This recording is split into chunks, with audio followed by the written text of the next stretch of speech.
errors of judgment, violations of or even disregard for policy, and decisions that, at the very least, with the benefit of hindsight, were not the best choices. We've already started taking the necessary steps to address those issues. First, we're going to hold employees accountable.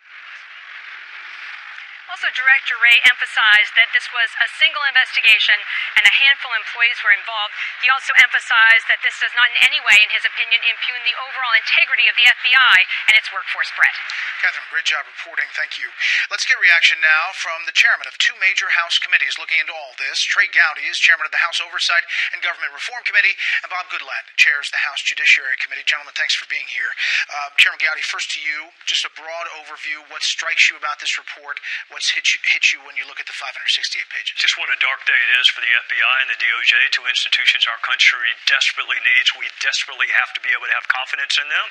And this level of bias and animus, not only did he want to stop the Trump campaign, he wanted to stop the Trump presidency. This is an FBI. Peter Strzok, the FBI agent who was on Hillary Clinton's investigation and arguably the lead Russia investigator, not only wanted to stop his campaign, but once he won, got on the Mueller probe because he wanted to impeach him. That is a level of animus and bias that everyone should reject. And Chris Wray, I'm sorry, you're wrong. Chris, there are consequences.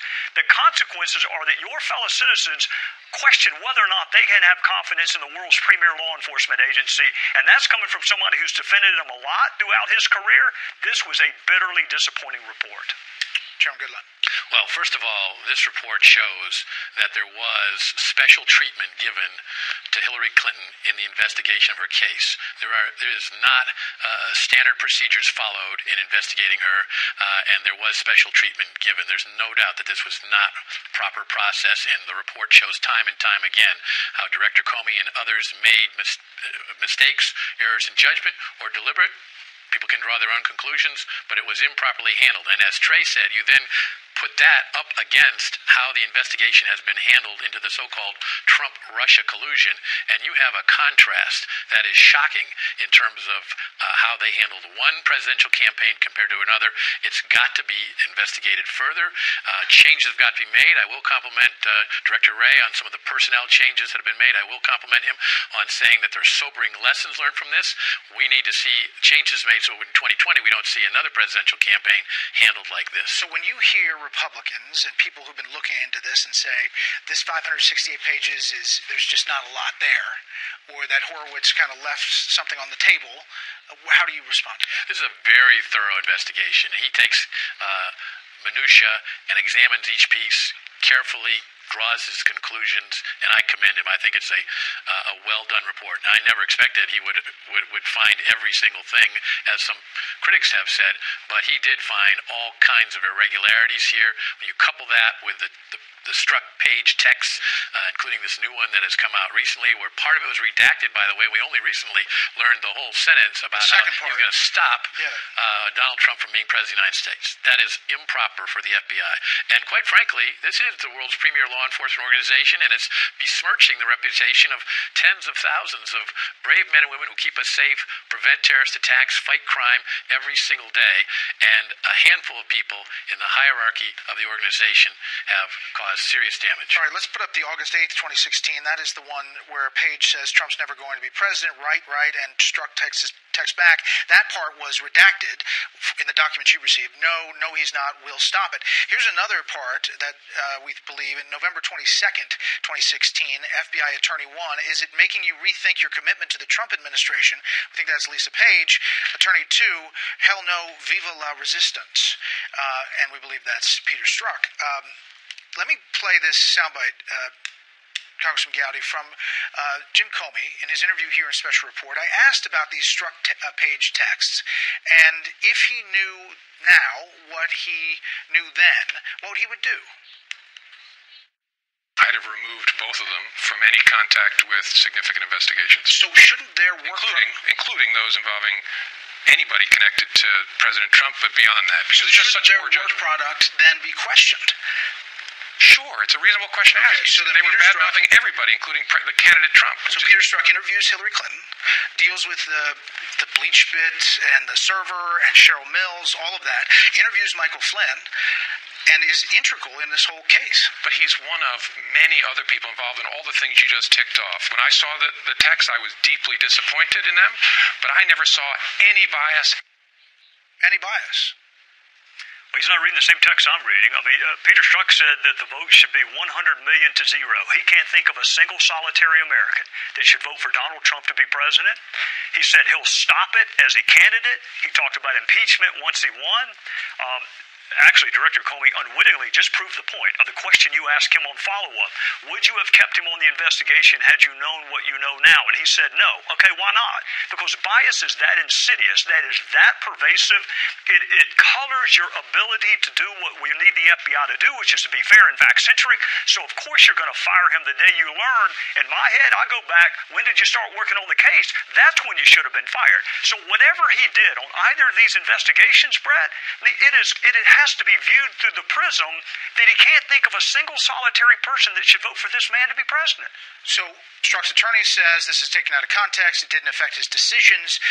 Some people say, what happens in the context of those texts? Did they know something about the Russia information, and that's what they're referring to?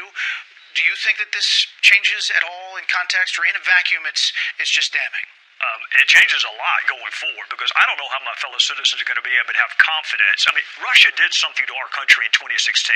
It was serious. It deserved to be investigated. It deserved to be investigated by a fair FBI agent who was not talking about impeaching the person that he was investigating. His lawyer is just wrong. That bias did impact something. He was so hyper-focused on Trump that he ignored the Weiner-Abedin emails, and it caused Jim Comey to have to send a letter a month later than he should have sent it.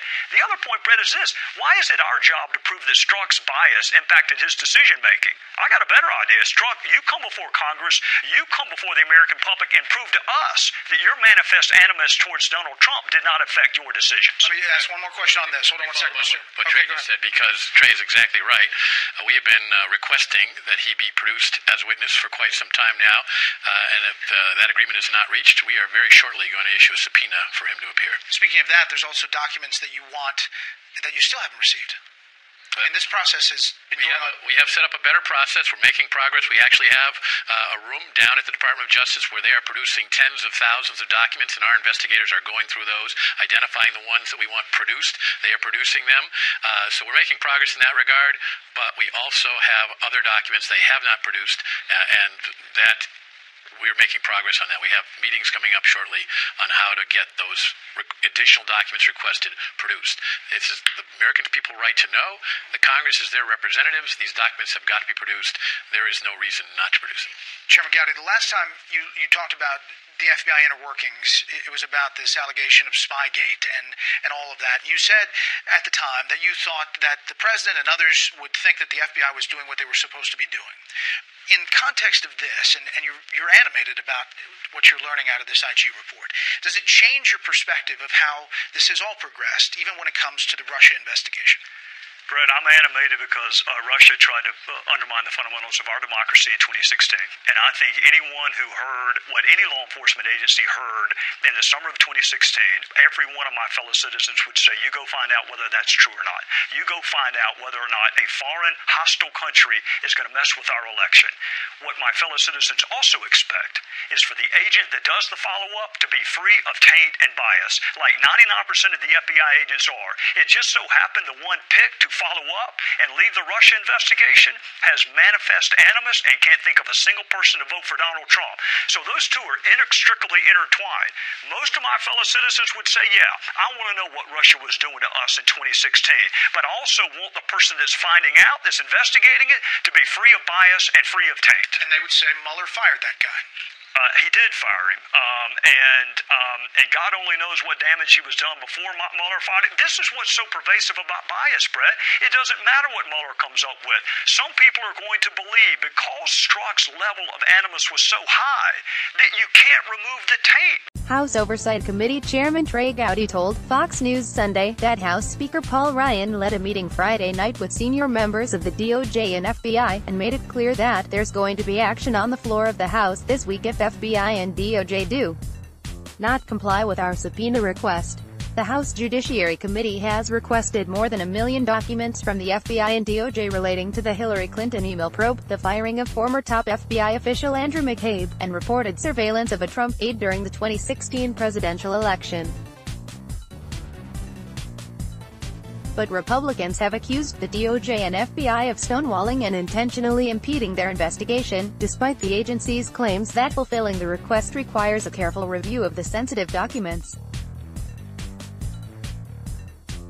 Gowdy, RSC, said the GOP's action could involve the full panoply of constitutional weapons available to the People's House. Under the heading of minor miracles, you had members of the House working on a Friday night, Gowdy said. Paul Ryan led this meeting. You had House Intelligence Committee Chair Devin Nunes, House Judiciary Committee Chair Bob Goodlatte, myself and everyone you can think of from the FBI and the DOJ, and we went item by item on both of those outstanding subpoenas. And Paul made it very clear, there's going to be action on the floor of the House this week if the FBI and DOJ do not comply with our subpoena request, he continued. So, Deputy Attorney General Rod Rosenstein, FBI Director Chris Wray, you were in the meeting, you understood him just as clearly as I did. We are going to get compliance, or the House of Representatives is going to use its full arsenal of constitutional weapons to gain compliance. Last week, emails reviewed by Fox News showed that Rosenstein himself threatened to subpoena emails, phone records and other documents from lawmakers and staff on a Republican-led House committee during a tense meeting earlier this year, in what aides described as a personal attack. Gowdy told Fox News Sunday that the full panoply of constitutional weapons available to the People's House are on the table, including contempt of Congress. I want the drama, I want the documents, Gowdy added. In a statement last week, Gowdy said he was alarmed, angered, and deeply disappointed at the revelations in the DOJ IG report released Thursday that analyzed federal investigators' conduct during the Hillary Clinton email probe. The watchdog's report unearthed new texts from senior FBI officials who investigated both Clinton and the Trump campaign, including one in which the investigator on the Clinton probe, Peter Strzok, vowed to stop Trump from becoming president. Gowdy reiterated on Fox News Sunday that the IG report was deeply concerning. I don't know what Special Counsel Robert Mueller has, he said. I do know this, that bias is so pervasive, and everyone who has ever stood in front of a jury and had to explain it in a way will tell you it is the most miserable feeling in the world, and I've never seen this level of bias.